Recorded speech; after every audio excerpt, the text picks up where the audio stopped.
Hello, everyone, and welcome back to another episode of the Kickball Podcast. Here we've got one of the stars of USL League One coming into his second season with South Georgia Tormenta Football Club and a U San Diego alum. You've seen the kind of season that they've had last year. It's largely due to the leadership that Mason has been able to have. Mr. Mason Tunbridge, how are you doing today, my friend? Yeah, I'm doing well.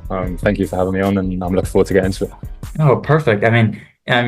I appreciate you want to come. I know we talked about it a lot, and I was able to watch this whole first season of you being a pro, signing again with Tormenta in this season again, and it's been exciting to see the kind of production that you've been able to have in the pro game. What's it been like on your end?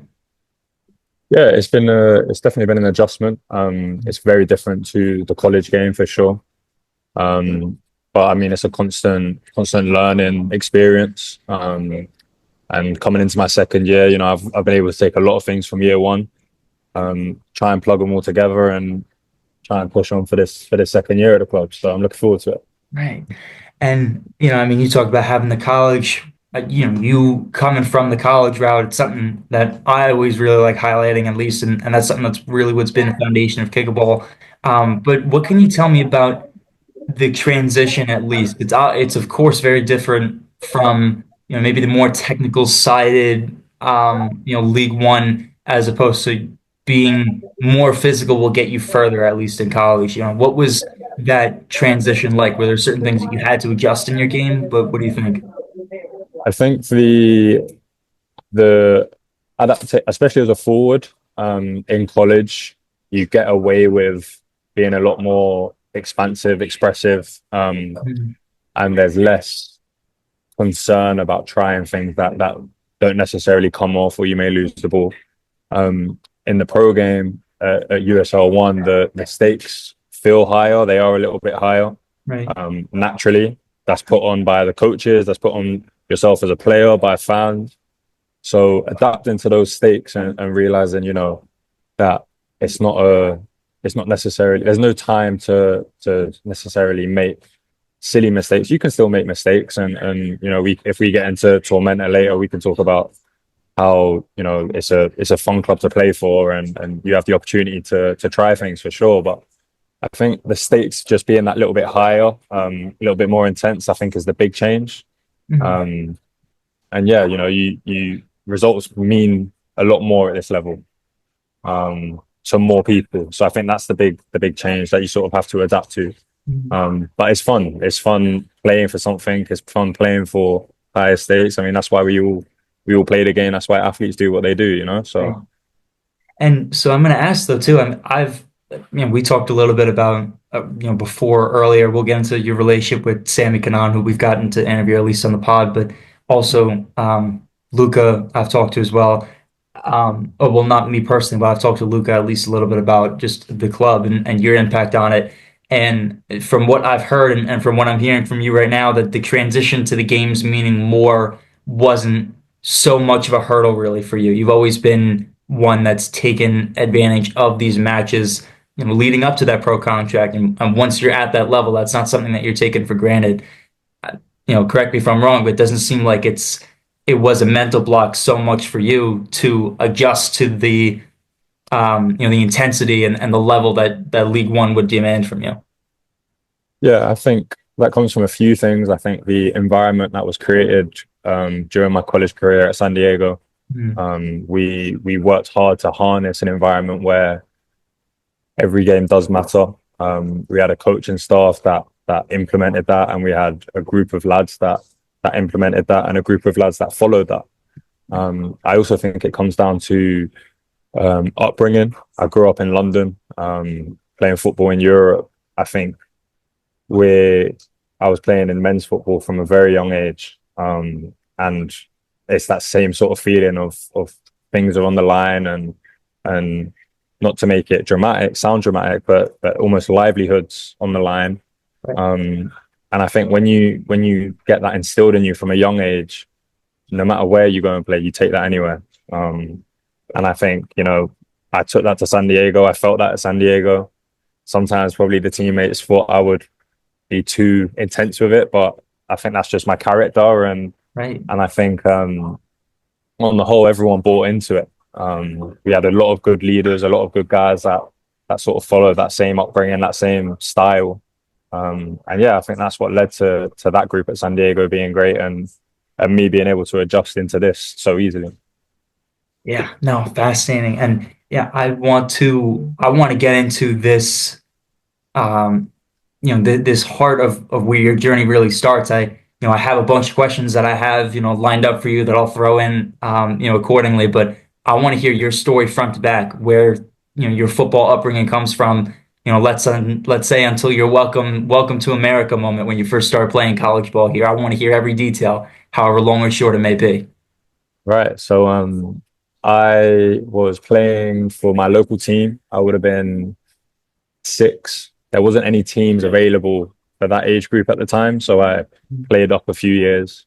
And I was spotted by a scout for Tottenham Hotspur. And I began training with Spurs from the age of 6 until they could officially sign me at 9 years old. And I spent all my youth playing for Spurs. I was at Spurs until I was about 15. Um, and I bounced around, looked for a few clubs, trialed at a few clubs, and eventually got into playing men's football in the non-league pyramid. Um, and I had an inkling on America by the time I was about 16. I sort of had a feeling that it was a cool looking pathway. It was an exciting pathway. It allowed me to get a degree and continue pursuing the dream of going pro, which never left. Um, and just before I came out to America, I had committed to Jacksonville University. I spent 2 years at Jacksonville University, but just before that commitment, I was offered a pro contract at Colchester United, which is a pro contract in League One at the time. I think there was maybe League Two, and it was a 1 year pro, and I had to weigh up: do I want to sign a 1 year pro with no security, or do I want to go and have 4 years of guaranteed football and a degree and an experience to go live in America? Um, Weighed that up, and with my family and my sisters, my mom, my dad, I came to the decision of moving to America. Um, and spent 2 great years at Jacksonville. Things didn't quite work out for whatever reason. COVID came at a funny time, and I got a eventual move to San Diego. And then yeah, from San Diego, it was a good journey. Lots of wins, lots of lessons, and then from there, here I am at Tormenta. So, I mean, growing up, having grown up in an academy like Tottenham, I mean, being noticed at 6 years old, how does that process even work out? Where they're seeing you, 9 years old already is a very young age to have an academy to start at, but them noticing you Mhm. at 6 and noticing this progression for 3 years. What was that process like growing up in? What was that like with your family as well? I think uh,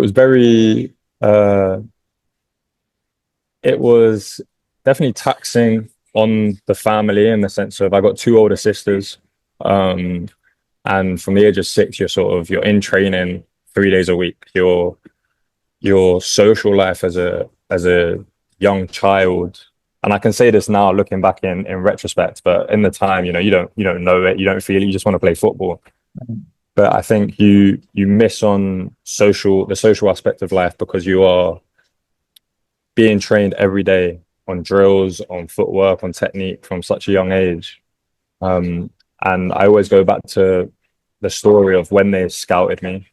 Um, the In the game, I'd done a few skills, and the scout asked my dad, like, where did he learn that? And my dad said he saw it on TV and would go in the garden, practice it. And that was what the scout was like. That's why I like him, because he's taught himself something. He's not had someone, he's been able to go away, look at a skill and go and implement it himself. And so, yeah, I think from that age, you, you they keep it fun, but you are learning a lot of skills and footwork, and you pair that with learning from such a young age of being on time, having to go and attend something every day or every other day. I think it all meshed together well, and I think it's allowed me to create good habits into my later years as a pro. Right. So And it's an interest. I mean, and then the time where not only are you progressing through this academy, but there comes a time where you get out of the bubble of, you know, sometimes it is just playing for fun, but sometimes that could get taken away from you as you get older, especially in an environment where you're in one of the best academies in the world, where you've got trials and potential pro contracts coming your way. How do you make sure and did you at a young age, how did it work out with balancing everything, or it's just something that you kept the fun of the game while also chasing the dream of joining pro?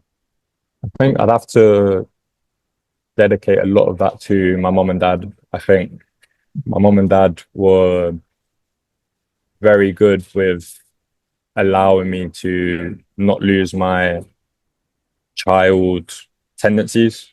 Um, they sort of helped me not to grow up too fast in that environment and ensured that away from the game, I still had the opportunity to see friends and Mm. um, explore playing other sports and stuff like that. And I think that sort of allowed me to mesh together, keeping in touch with who I am off the field, while also working extremely hard every day on the field. And it is a competitive environment, but like I say, I think anyone who goes into sports, that's what we do it for. And I guess from a young age, I sort of learned about that competitive side of things and thrived in it, loved doing it, and yeah, I guess that love for it never went away or never felt distant from me. And it's something that I think, I mean, and I can't speak on, too many players that I've at least heard this sentiment from one on one, but I think it's always difficult just thinking about that from a bird's eye view about, okay, you have these younger kids, guys who are just like you growing up, and you sometimes you fall out of love with the game for whatever reason it may be. You always hear, about the guys that end up making it to the pro game that end up signing signing the professional contracts, but how many of them out of the whole end up, going from start to finish 9 years old and end up, signing at whatever team wherever in the nation. I think it's something that exactly like you're saying. I mean, it's a huge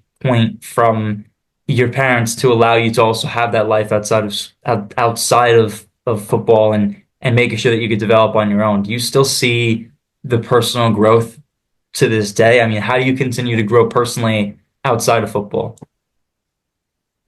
It's a great question. I think for me, having left home and moving so far from home, I think allowed that to be a constant journey. I think anyone going to college is experiencing a change in an environment and a change in lifestyle and friends. But for me personally, I know that moving so far from home, so far from my family, allowed me to sort of mature in my own way. And at the same time, that I've always been able to pick up the phone and call home, Right. and I will continue to do so for as long as I can to stay in touch. And if I need advice, if I need help with something, the being in touch with them just to allow me to be the best version of myself with their help, I think has been massive to allow me to keep growing. I think my mom and dad have experienced life more than me. They're older than me. So anything I can take from them, I think is going to help me. And anything I can give to them from, what I'm experiencing here and get their advice, I think helps massively with that. So going back onto the note of the huge change that college ultimately brings you, not only as a student but as an athlete, you've got a job to do for the university, and Jacksonville for the 2 years, and um, you know first taking that flight in, or whether it be for a visit or for the first day on campus for the captain's practices, when I mean, coming in from London, like you said, and then into Jacksonville, like we talked about, what was your what I always like telling people is, or asking is the welcome to America moment. Your Mhm. first steps off the airplane and looking around and seeing, the sights that you see. Tell me about those first steps off the plane for you. The first one was the heat. I think Jacksonville, Florida is a humid place in the summer.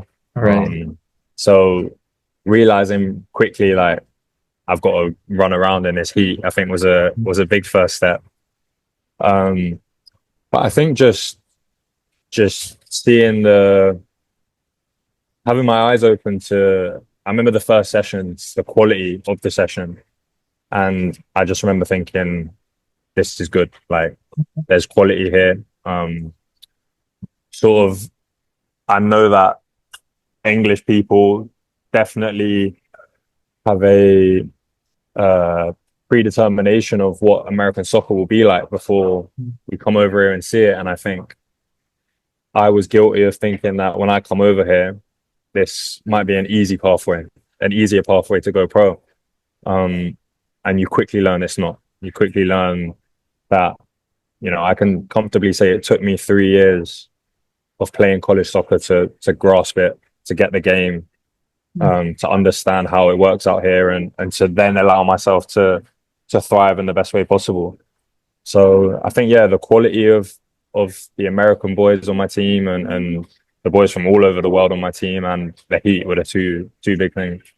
And you know what? You made it look easy from at least with your last years with San Diego. I could tell you Thank you. that. I mean, so, you know, with the time in Jacksonville that you have, and then making the switch to San Diego, a hot but not as humid. I mean, I've always seen the reports about it being one of the most beautiful. No, what am I about to say?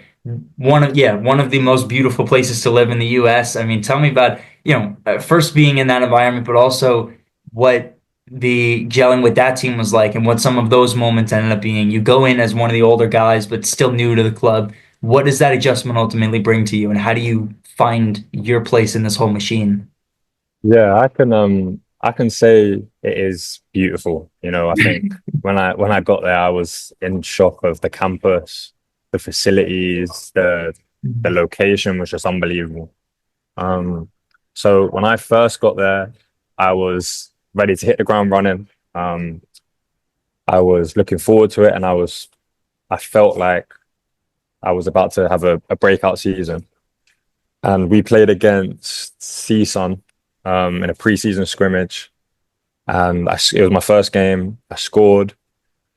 2 minutes later, I fell, broke my arm, and I missed vast majority of that season. And that was a terrible season for the team. I rushed back. I played the last 4 games with a massive club on, and we struggled that year. We finished 2-15, one of the worst years in San Diego history. Um, and I felt coming back after that, it was important for me to make sure that I returned fully fit. We had a great team put together, um, and having gone through that terrible season with a lot of the guys, we held on to that for the upcoming years, and we'd been through some horrible times losing games, and I think that bound us together going into the year where we won our uh, first conference championship.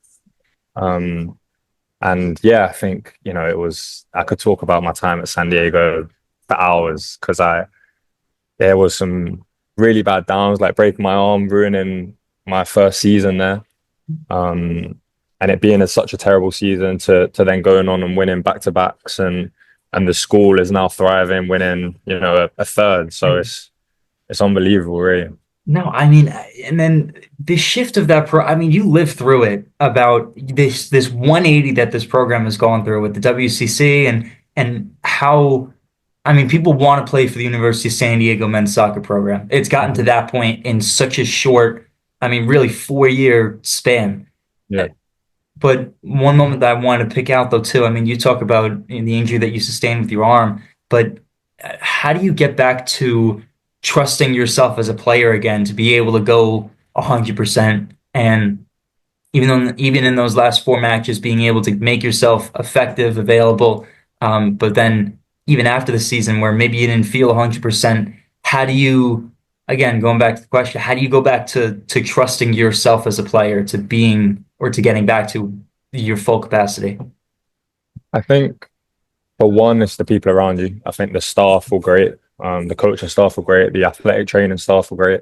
Um, they, I probably over pushed myself and made it difficult for them to say no, because I kept saying I want to play. I want to play no matter what. And I'd say, oh, I don't feel nothing when really I'm in pain. But I think that was a personal self of wanting to try and help get the team out of danger or out of the rut we was in. Right. Um, but I don't think I could have done that without, like I say, the trusting coach to throw me in games. And the players around me to sort of know, there was a conscious effort to not sort of give me the ball in dangerous scenarios where I might possibly fall on it and things like that. And I think having a team that took that into consideration, I think allowed me to get thrown in the deep end, but slowly work myself through it. So yeah, I put it down to the players and the staff all around me. Fantastic. I mean, I think we we talk about the success of the environment. It's not something that, as much as it looks like it turned around within 24 months, it's always something that starts with the struggle of a few years past, but also that tight-knit community, like you were talking about the pushing you to continue to being your best, but slowly and knowing the right way of how to go about Definitely, that. definitely, So moving on from your first year with San Diego and into that second year, again, a WCC winning conference tournament, winning San Diego squad, what do you think were some of the factors that led to the success that we saw? We saw a lot of goals scored, but it was very mostly a returning team, if I've got it right. Um, where does this come from? It looks like it comes out of nowhere, but you being in the locker room, you know a little bit more than me and everyone else who's watching. Talk to me about that first year. I think the as returners, we did have a big returning group, and I think we made a conscious effort to hit the ground running as quickly as possible. And we had a captain at the time who, I'd say this to anyone, I think he's the best captain I've ever played for, Ross Johnstone. Um, he led by example. He led an unbelievable captain's camp, and he just set the standard from day one for everyone. But I think the most important thing that contributed to that group's success and allowed returners like myself, Reece Gordy, Ross to thrive in that year was that freshman group and some of the transfers we had. Because coming into that program after the year we had could not have been easy. And it wasn't easy because it was so bad the year before. And I think all those freshmen that came in, Sami Kanan, Cesar Bahena, Simon Muller, they came in and lifted it and helped meet that standard and raise it. And I think it's so important from top to bottom. And it took me, I didn't really recognize this until deep in my college career. But from top to bottom, having fifth years, seniors be just as on job and on goal in mind as your freshman class, I think goes a massive way. And yeah, they just came in, hit the ground running, and just was a joy to play with in that first year. And I owe it to them for helping push us returners and having a comeback year that enabled us to come and win a ring. And so so firstly, thank you for giving me that insight on this team. Mm, It helps paint the broader picture of this program. And I've been dancing around the bush talking about Sammy for the last however many minutes it's been, but he's told me, at least in our messages and on the interview, that you were one of those guys who have one of, if not one of the main dudes who've really helped him come into his own with San Diego, coming off of having not experienced the 2-15 season, but turning this program around and making it successful. What are some of the things that made that relationship so beneficial for you guys, having both been forwards, but also so effective on the pitch? I think that Sammy's got a unique ability. He does things and rise challenges like I've never seen. Um, and his ceiling is through the roof in terms of what he can do. I think when he came in, he struggled with an injury himself and he pushed through as much as he could. But by the end of that first year, he wasn't really a part of it in terms of contribution on the field, just because injuries kept him out and so on. When he then came in his next year, he sort of had that hunger to prove himself. And I think it's that feeling of being a part of a championship team and not, I don't want to say being a part of a championship team and not contributing in the way you feel you could have or should have. And I think you could see that with his return the following year. He was unplayable at times. And being able to play alongside someone like him, it allowed the burden to sort of be taken off of me as a focal point in attack and share the burden between myself, him, say Cesar Bahena, you had Steven Ramirez. So just having conversations with him about, you know, how talented he was, how talented he is, and how if he's having a bad day, I will try my best to step up. And if I'm having a bad day, he can try his best to step up. And I think that was a constant theme, not just between myself and him, but between the group. You know, not everyone was going to have a 10 out of 10 or every game.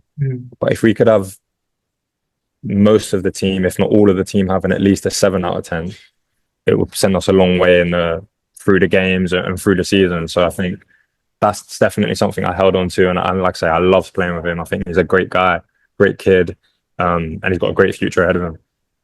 And the rest of this team, though, too. I mean, I talk about Sam because I've interviewed him, but it's Cesar, it's Luca, it's Ross Johnston, like you were saying. I mean, talk to me about how special that this group as a whole was as well. You know, with these relationships. What else can you tell me about this group? You know, with the other relationships that you've been able to form. I think it's there's it stems to the relationship off the field being, you know, we would eat lunch together, we'd eat dinner together, and it wouldn't be the seniors who have known each other for years sitting on their own and the freshmen. It would be a group of the freshmen and a senior will come and sit with them, or a group of seniors and one of the freshmen will come and sit with us. And I think it might not sound like a big deal, but having them guys sit with me and me be able to tell them stories of my college experience, or me sit there and hear stories of their first 2 months in college and say, hey, I remember my time in college. You know, those conversations that bounced off of each other helped build a trust, helped build a camaraderie that we took into every game, every training session, every road trip. And yeah, I just think, you know, it's easy when you have such a good leadership group in Ross Johnstone. Like I say, he was and is the best captain I've ever played for. But having a group of guys that are willing to take it all in and just go with ride the wave with us, go with the flow in that freshman group, I think just allowed it all to merge perfectly. So yeah, man, I mean, like I say, I still am in contact with those guys to this day. We message every now and then. I'm in group chats. You know, that's not because we won a championship. That's because we're friends, you know. And I think that's something that allowed us to then win that championship.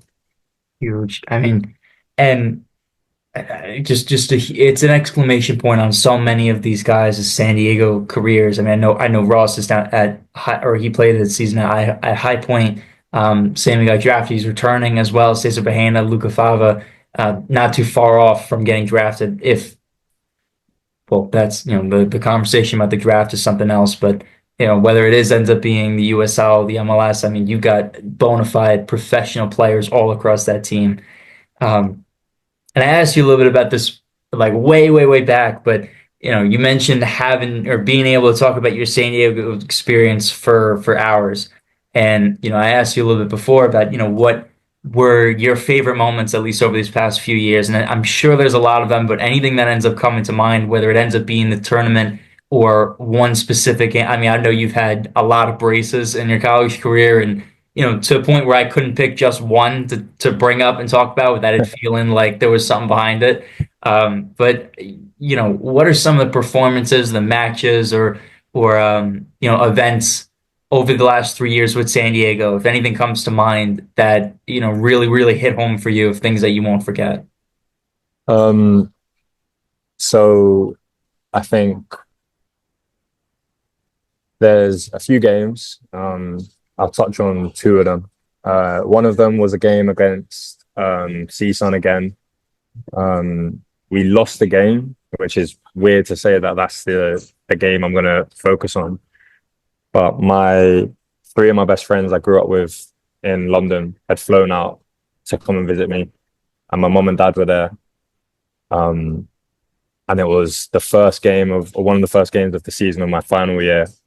And just being able to play with those people having come all that way to come and support me Right. was unbelievable on a personal note. So regardless of result, regardless of team, on a personal note, that's one that sticks with me and I love. On a team note, I think beating Portland at home was an unbelievable game in that championship year. Yeah. Portland was some team. They was a force, and I think we turned up that day and beat them, and it just felt unreal. It was on Halloween. I'm sure we had a great party after that. I won't get into that. No, yeah. Um, Yeah. but that game was great. But yeah, like you say, there's so many good moments, good games. I haven't even mentioned the two games where we won the championship. Right. Um, and I scored some great goals, got some great assists, and so yeah, it's hard to pinpoint, but I think those are the two that stick with me. And I know it's a loaded question for me to be asking you, but the reason I bring it up is because it shows how memorable and productive that you were in your time with San Diego. The fact that it's two moments that meant a lot for you personally and also for the squad, but not even getting into the championship wins I mean, you can't even not I don't say this as you, but I feel like I still don't even fully wrap my head around how important that these kinds of things are for a program that really is a soccer school, in my opinion. I mean, it's Yeah, San Diego, it's Portland. There are no sports that are bigger than soccer, I think, for those two schools. And, to be able to have winning cultures around San Diego specifically, obviously Portland, but San Diego specifically is going to bring in so many other guys from California, so many other people from around the area, and is going to make this program a Titan really for years and years to come. definitely. I think that's as an alum now, a proud alum. I think that's something that I look forward to. I look forward to the upcoming season and seeing how they do, and still got friends on that team that I hope push on and make it four rings. So that'll be amazing for them. So, with the college career coming to an end and then moving into the USL route, there's I still think, despite so many players in the USL having the college experience, there still is that, need to prove yourself for that professional contract. During the trialing process and the conversations with coaches, after the San Diego career wrapped up, what was this trialing process, this just search for pro to try to find somewhere that you would be able to be effective, whether it was Tormenta or somewhere else, and then ultimately, saying, look, Statesboro, Georgia is where I'm going to start my professional career. I think for me, it was I'd spoke to head coach Ian Cameron. Um, I want to say 2 days after we were knocked out of the tournament. Mm. And he said, look, I want to bring you in. I said, look, I would love to play and be a pro. Yeah. Um, so yeah, I don't have. It's not an exciting story, but It that was it. You know, was easy. I didn't, trial anywhere, or I was invited to combines and stuff. But like I say, it was 2 days after the tournament. I flew home 3 weeks later or 2 weeks later. Got pen to paper, and I was home enjoying, you know, coming back to America being a pro. So yeah, it was a great journey. And you know what, too? Now that we're talking about this, I remember the post that they put out about you. I think you were filming the video literally in London. You were out in London saying, "Hey, I'm excited to start showing out," and it's paid dividends for Coach Cameron as well. I mean, a productive rookie year, and I mean, already a Player of the Week winner in the inaugural week of the League One season. I mean, you can't get much better than that. I feel like for a 24-year-old kid. But also looking at this, I mean, there's another guy who's now signed with Tormenta, Yaniv Bazzini from Vermont, and he's one of those guys that you think of when you think college soccer, and him having a brace against AV Alta in the first half. I mean, I think it's obvious that college guys produce in the USL system. I mean, tell me about this relationship between the college players, the production that you guys have been able to have and how this translates to the USL game. I think it's something that really should be respected more. And I think that, yeah, I mean, I want to do my part to get you guys and these college guys out there to, show that this is an outlet that guys from college can be successful. No, definitely. And I think for starters, I'll use this moment to say what you do with your page and stuff. I appreciate it. I know speaking on myself and seeing what you guys, post and keeping the traction high on what we do in the college game and going into the pro games is huge. So yeah, on a personal, I appreciate that. As for Bazzini, he's a great guy. And I think what he's proving is that what you do in the college game does translate. If you're good enough, you can play anywhere, in my opinion. That's not to say you'll, go and play and it's going to be easy because it's not. I struggled my first year. I struggled in games this season, and because it's tough football. But I think if you're good enough, then you will be noticed. You will be found clearly because guys like Baz and myself, and we got Callum Stretch on my team who played at LMU, who's unreal talent. So yeah, I think there's definitely players in the league that are thriving. I know last week Ben Zakowski had an Yeah. unreal week. So yeah, you can name off guys that have been performing in college and gone into the pros and done it. So yeah, I think if you're good enough, it shows, at some point or another. And I think so. Firstly, I really do appreciate the compliment about the page and everything else. I think I say this all the time, but it's something that the fact that there wasn't so much of an outlet to be able to have these kinds of interviews, to have these conversations, to get to know players like you who have done so much work, not only growing up in soccer your entire life and then playing the college game and then moving into the college sphere. I think that it's something that really needs to be highlighted on your end, and that's really where we're coming from with that. But again, I mean, to echo the sentiment that you were talking about, I mean, you have to not have to, but understand that there will be a bit of a learning curve where there will be a little bit of that struggle. But I think established college guys absolutely.